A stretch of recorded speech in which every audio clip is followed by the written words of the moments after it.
kids nowadays, or young people, see these people get super famous on YouTube or Instagram or whatever and make millions and millions of dollars. Like, I'll do that. Yes. I can and do so it. It's this idea of like, oh, well, anybody can do that. Yes. You know? This is where I get frustrated. Don't even open that can of worms. Like horrifying. Horrifying. Not allowed to cry or have emotions in your house. Like, do you really need to know what Zemoglophical 8 is? Or Oh, Jessica. everyone has a favorite. Everyone does. It's going to be an exciting day. I know.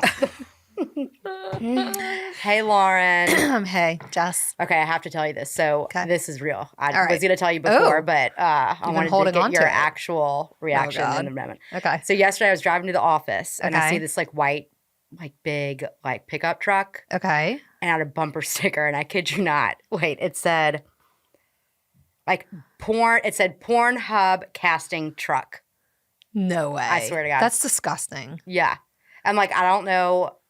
Like, is that even, like, what, is that like an LOL? Yes. Like, it has to be an LOL. I would assume that that's a joke. But, like, how can you even, I feel like that's, like, not, you can't do that.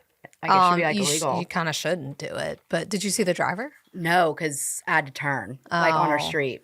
But anyways, it was fucking wild. I'm sure it's someone who, like, never gets any S whatsoever. Yeah. And so they put that on there. Yeah. Trying to be cool. Yeah. I've just never seen anything That's like gross. it. That would be, like, an immediate turnoff. If I was, like, you know, going on a date with someone and then I saw their truck and they had that sticker, I'd be like, don't ever call me again. Yeah. See ya. Hopefully he was smart enough to, like, lock in someone before he, like, slapped that on his truck. And so but then also, wouldn't you be like, all right, now that you have that bumper sticker, I'm now divorcing you? piecing out. Yeah. Yeah. I guess so. Or maybe the person that he's with is a freak too. Oh, that's true. All right. So today we're going to talk about transitional age youth. So we're going to start with some trend stats and facts. Let's define, or can you define what transitional age youth is? Yeah. So definition has changed over time. Okay. So it actually, I didn't even know this until I looked it up, but it's actually came from like foster care, that term. Oh. And it was about that makes kids sense, like though. aging out of the system. Okay. So they, I think originally they included like 16 through early 20s. Okay. Which I don't really understand because 16 is not aging out yet. But I guess it was like they're talking about Prepping. kids who are about to age out. Yeah. Okay. So it was all about like, you know, these kids were aging out of foster care and not at all prepared for life. Adult life. And so once they defined that or identified that as a problem, then they developed programs to try to prepare them better. And so I guess that's Like why they say trade schools, 16. kind of? Yeah, and just like teaching them about like financial literacy and blah, blah, blah, whatever. Mm-hmm. So I guess that's why they included down to 16 because they were trying to prep them before they turned 18. But now I think we see it as I mean, the definition has definitely changed. Like, I don't think we think about foster care anymore when we're thinking about transitional age youth. Like, in our job, we're thinking about 20s. 18, I would say 18 to early 20s, early mid-20s. You would? You would go down that low? I still think 18's like... Because technically, kids. legally, they're an adult, right? Yeah. But they're not operating like adults. I know. I think that's like a kid. Yeah. Like, I would say 21 plus transitional age. Like, I think when I was in training, the official definition, like for psychiatry, was like 18 to 24 was transitional age youth. Interesting. Yeah. But now it's like higher. I would say it's like when you graduate almost goes college, up to 30. I mean, my personal definition of that 3-word whatever, transitional age youth, would be like 23, 24 to like 29. Yeah. How did we get here as it relates to like all of these like fluid changes for the definition of transitional age youth? Yeah. So are we going to talk about all the child labor stuff now? Yeah. Okay. So, sorry guys, we didn't really plan this out ahead of time. We both like did some tired things last night. We're both hungover. Yeah. Okay. So, you know, so centuries ago, kids were expected to work like in the home, right? Like or on the farm. You know, like everybody in the family had a role. responsibility. Okay. So kids were part of the workforce, but just at home. And then when you had, you know, like Industrial Revolution and all that kind of stuff, like industry. All right. So then there was this movement of kids out into the workforce outside of the house, right? So like into factories or. And that was like World War I, kind of, right? No, that was like 1800s. Okay, keep U.S. going. history. That was like 1800s. Oh. But that movement did kind of start before that, I think, in other countries. So, like, in the U.S., we were Industrial behind. Revolution, was in, like, the mid-1800s. Oh, okay. Like, Civil War kind of era. And so kids started working outside of the house in factories or, like, you know, we talked about chimney sweeps, newsies, you know, like the kids would sell. Yeah, paper boys. Yeah. So... And like the child labor laws, like they didn't have, there like weren't exist. any child labor laws. Yeah. Because that hadn't been a thing until then, right? So when did child labor laws So it sounds like Europe was a little bit ahead of us. Okay. That they started making some changes they started trying to make some changes in the late 1800s. A lot was not enforced. Yeah. You know, they would like make a law, but nobody enforced it. Kids are still working as chimney sweeps, whatever.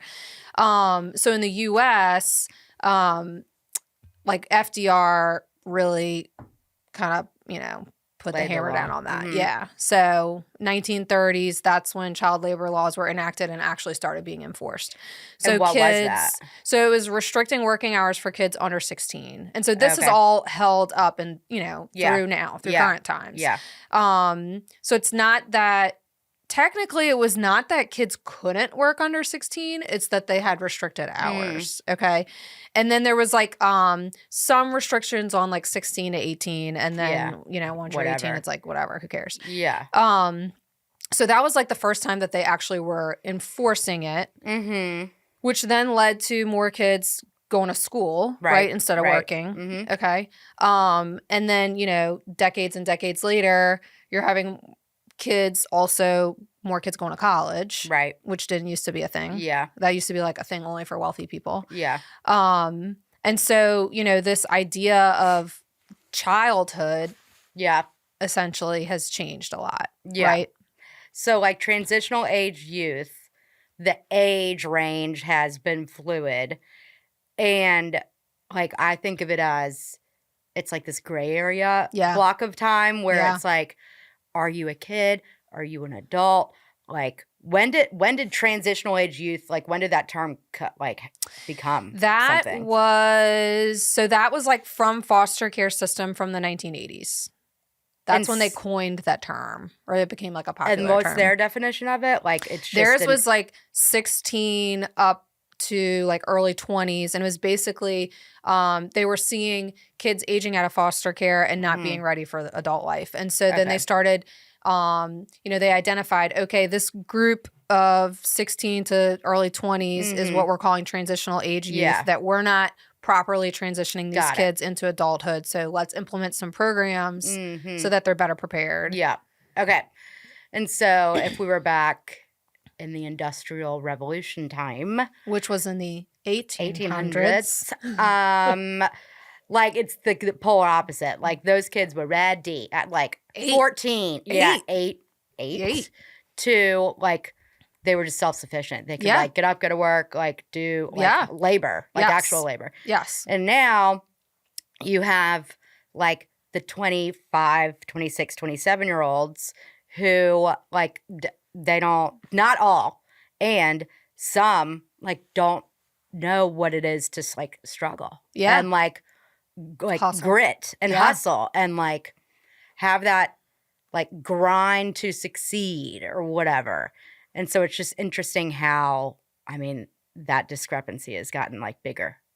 I mean, sometimes it kind of shocks me when I have college age students, like the questions that they'll ask me. I'm like, how do you not know this? Yeah. You know, like I can't tell you how many college age kids I've had where I've handed them a paper prescription and they're like, what is that? What do I do with this? Right. It's like, or I have to walk them through like, okay, you go to a pharmacy, you walk back, you know, you go to Walgreens, you walk back to the pharmacy desk, you hand them this. You also hand them your insurance card. Make sure you get that. Yeah. Then you wait. They will then bring you a prescription. Yep. And like, it's just like mind blowing to them. You know? Like, it's like, I think the the priorities have changed maybe. Like, I think of when we were like 24 to 29. It was like you were constantly comparing yourself to like other people as it relates to like relationship status, career, type of job you have, how much money are you making, where do you live, like, are you still like renting with 5 people in the house at age 29? Like, the goal was to like be independent, to like get those numbers down. Yes. I mean, honestly, and to like find a partner and like become like that. It's like stereotype or whatever. Right.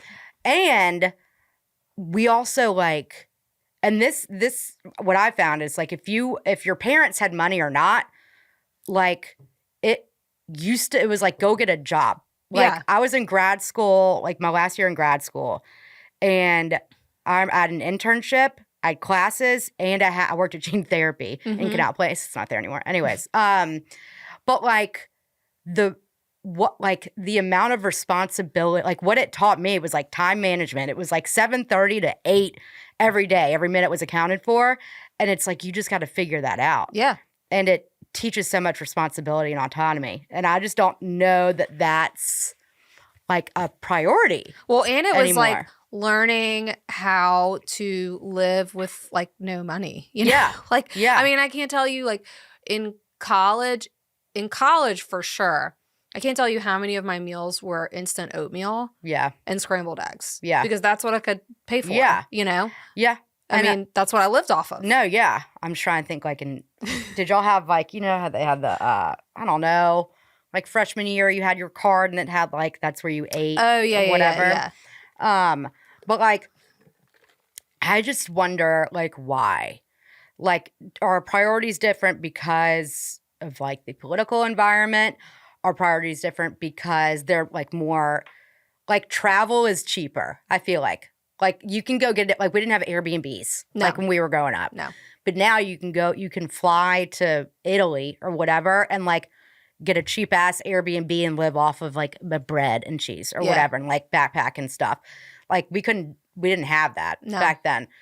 So I think like luxury is a little bit more accessible. Now.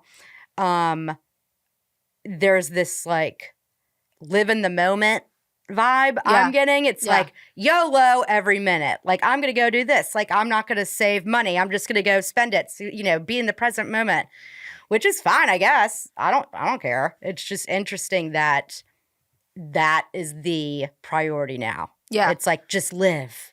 Well, and I think there's also a lot of focus on like finding a job you love. Yes. You know?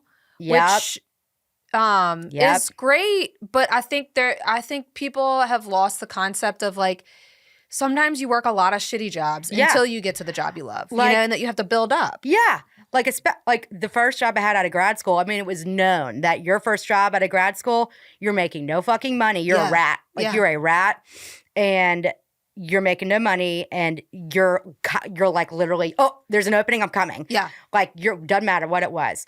And like, that was 2 years of like grind. Like I was on call 24/7. I would get calls at 2 a.m. from clients. I was in like very interesting parts of the city and like in smelly roach infested houses, you know, whatever. Yeah. But like I needed fucking rent. Yeah. And anyways, and it taught me, like it made me the person I am today. But then from there I went up and got a job at a charter school, which is a glow up from the previous job. And I didn't even know, I was like, anything's better than this. So I was like, let's go. Then I fell in love with it. But then I got into private practice like 8 years later. Yeah. I mean, it took me like 10 years probably to get here. And like, you're not supposed to like, that's not life. No. I just want to wait until I find, and like, why are you able to wait until you find a job you love? Like all of my friends in New York right after we graduated college, like everyone was a hostess. Yeah. Everyone was a bartender, a hostess. Like, and that's just what you did. Yeah. It's like, you want to live in these like big ass cities, you like you move there, you get a job that you're grinding, and then you like build up and your way up. Yeah, correct. Right. Well, and it's like, I think that's the only way to know, like I feel like the experiencing the shitty jobs or the really hard jobs are the only way to really know what you're good at, what you want in a job, what you want your working environment to look like. It makes you appreciate when you have a good job finally, you know? And just like the work ethic, you know?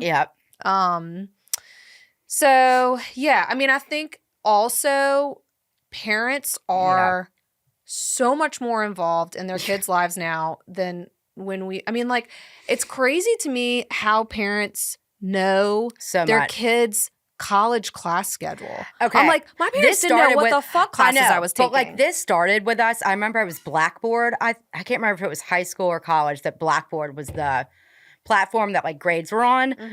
And I think it may have been whatever. But I think in high school, like, really late in high school is when, like, my mom could start, like, logging in and looking at my grades. Oh, really? I think. Oh, we didn't have that. If it wasn't then it was college. Yeah. Where they could, like, log in and look at all of our shit. Yeah. And like, now, they have access to, parents have access to everything. And so they have input on everything. And, like, communicating with their kids' professors? Correct. I mean, it's wild to me. It is wild. I'm like, my parents did not know what the hell classes I was taking, what my grades were. Yeah. I mean, in high school or college. Yeah. Like, they kind of just trusted me to do that No on one my was own. emailing my teacher in high school. No. Like, hell no. I don't even think we did. We didn't do that. We didn't have, like, email and stuff in high school. No. And so, like, you're not teaching. So we were forced, forced to figure, like, to have autonomy. Yes. As it relates to, like, advocating for ourselves. Yep. Oh, I don't understand this. Or, like, oh, my dog ate my homework or whatever. Like, it was our responsibility as an 18-year-old, 22-year-old, whatever, to communicate with our boss, our professor, our teacher. Yeah. And, like, fingers crossed, hope you don't fail, get fired, or whatever. Or you make up some lavish lie and keep it, you know? But that was our grind, you know? And, like, critical thinking skills and problem solving. And now, like, the parents are emailing teachers and being like, they X, Y, and Z, like, need this, that, and the other. Right. And it's like, that's such a disservice. And if you tell a college kid now, like, you need to go advocate for yourself to your professor, like, go talk to your professor. They're like deer in headlights. Yeah. You know? And I'm like, I, like, lived in my professor's offices. And that's the only way that I made it through my science classes in college. Yeah. You know? And, like, with some of ours, like, we were, like, close with them. Yeah. Like, I don't know. Anyway. I babysat for two of my professors. I nannied for them. Yeah. And so did my friends at Ole Miss. And even, like, high school teachers, too. Like, there were a couple that I was, like, so close with. And, like, I mean, there were a couple, of course, that were, like, assholes and scary. Yeah. But I don't know. Yeah. Anyways. And I feel like I'm seeing what is it called? It's, like, it's that failure to launch thing. But I'm thinking of, like, you have a senior or whatever. Like, that, like, 18, 19, whatever. And then, and it's like, oh, the parent's expectation is for the kid to go to college, but the kid is like, I don't want to go to college. Right. And so then the kid doesn't go to college. But then what's the expectation? Do they have to work? Right. Or it's like, or just like you're going to college. You're going to college. If the parent wants you to go to college, you go to college. Yeah. I don't understand. And I don't know. What do you think? Like, if the kid's 18, I think it's like you an either adult, go to college or you figure out a way to support yourself, which is very hard to do as an 18-year-old without a college degree. This is right. Correct. Nowadays. So then it's like, okay, fine, try it. Yeah. And then if maybe, like, you meet the right person and, you know, you're social media, whatever, and it's fine, but most likely you will be a barista and be like, oh, I want more. Yeah. So then you figure out how to get more. When you said social media, I think another problem is that kids nowadays, or young people, see these people get super famous on YouTube or Instagram or whatever and make millions and millions of dollars. Like, I'll do that. Yes. I can do so it. It's this idea of, like, oh, well, anybody can do that. Yes. You know? I mean, I can't tell you how many kids tell me, like, when I say, what do you want to be when you grow up? And they say a influencer. YouTuber. Yeah. And I'm like, oh, my God. Okay. And, like, and then, like, it's the fine line because you know, it's like as parents, we do want to say like, you can do anything if you got your mind to it and like dream. But like that for, I mean, my like mom perspective is like, you want to be a what? Yeah. Like that's No. no. Like, well, and it's like, like if you want to go for that, great. But you also have to get a job that can pay your bills in case your YouTube career does not correct. come off the ground. Yeah. And they're just because of like all social media and all of that stuff, there's so many more perceived opportunities. Yeah. Not real ones. Right. Like YouTube is accessible. Anybody can make a YouTube. But like then you see like on Instagram when you have like the ads of like the random clothes and the jewelry and the whatever, like the Etsy businesses. So then kids are like, oh, well, I'm going to make T-shirts and that's going to be it. And I'm going to sell them out and whatever. And it's like that you can't just like make, like that's not a thing. Well, and just because you make something doesn't mean that there's a consumer for it. Correct. Right? That doesn't mean someone's going to buy that. Yeah. Like, okay, have you done your research? Right. Like, is there like a need or whatever, or a desire for whatever brand thing you're doing? Anyways, and then like you have that piece, but then you have the parents who are the barrier. Yeah. And like are like how do parents enable kids to fail to launch? I have a lot of parents that will tell me, I frequently talk to like teenagers and college kids about getting a job. Yeah. Frequently. Okay. Yeah. Because I think it's for so many reasons. Agree. It's like not just building work ethic, responsibility, all that, but it's also like it improves your self-esteem and your confidence and yada, yada, yada. Pride. Okay. People like to feel productive. Yeah. I can't tell you how many parents have told me, well, school is their job. Right. And I'm like, no, school is not a job. School is school. And then a job's a job. Correct. Those are two different things. Yeah. And that is a terrible message to send your kid. Yeah. Like, why? Because it's telling them like, you're basically telling them like, you can't do both. Like, I know, honey, sweetie, you're not going to be able to do both. Yeah. So do school. Instead of saying like, yeah, like, go get a job, build some responsibility, because I will tell you the majority of those kids end up doing better in school. Oh, yeah. Right? Yeah. Because like busy people are more productive. Yeah. Right? And it's just like teaching them so many life lessons that they can translate into school. Yeah. And like wouldn't you rather your kid have some kind of work experience when they get out of college versus zero? Yeah. I agree. You know? But I mean, I think it goes down even younger. Like I had a job in high school. Like I was my uncle's, like this was before like filing systems on the computer. Yeah. And like I would audit everything and the amount of like back in the file cabinet and whatever. And I had paper cuts like all over my hands every day. But like getting a job in high school while you're in high school, I think is so important too. So important. So important. I'm starting to see it swing a little bit back in that direction. Like I feel like in the last few years, I have started to see more parents of high school age kids getting their kids to get jobs. Okay. What are they getting? And a lot of it's, you know, babysitting or like working at a fast food restaurant. Because that's what you can get when you're 16, right? Yeah.